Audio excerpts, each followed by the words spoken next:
김남준 목사의 책 이야기 스크랩. 목사님은 주로 어떤 책들을 집필하시나요? 제 책이 크게 세 가지로 나누어지는데, 하나는 신학적인 책, 목회자와 복음 사역자들을 위한 책, 그리고 일반 성도들을 위한 경건서적, 이렇게 나누어집니다. 책 쓰는 것 자체가 제 일상이니까 하나님의 특별한 부르심이라고 생각하고 있습니다. 책이 전부 다 합하면 200만 부 정도 나왔거든요.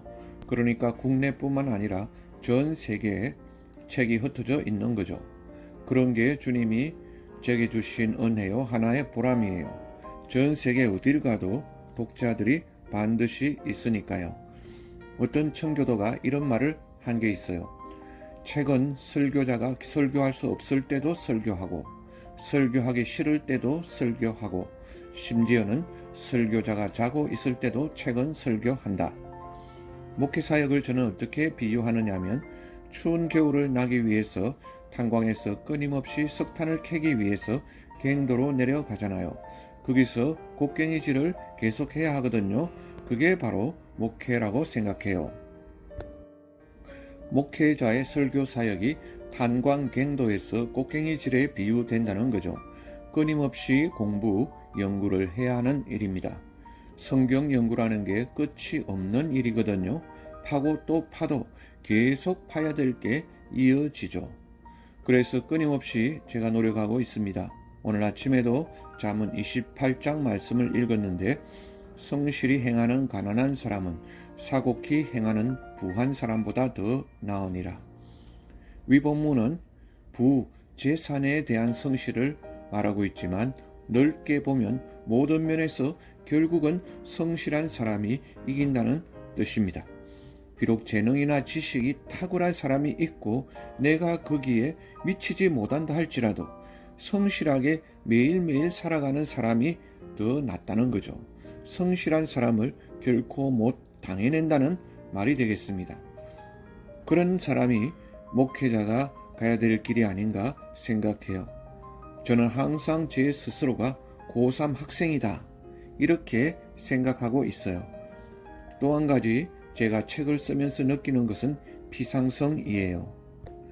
현대에 대중적으로 유포되고 있는 기독교 신앙, 도서를 포함해서 거기에서의 피상성, 그런 데서 한계를 느끼고 채워지지 않는 부분들이 있을 때 우리는 책을 읽으면서 깊이 있고 진지하게 생각하고, 그래서 기도하게 되는, 이런 대중적이지 않은 책들, 피상적이지 않은 책들이 앞으로 더 많이 나오게 되기를 바랍니다.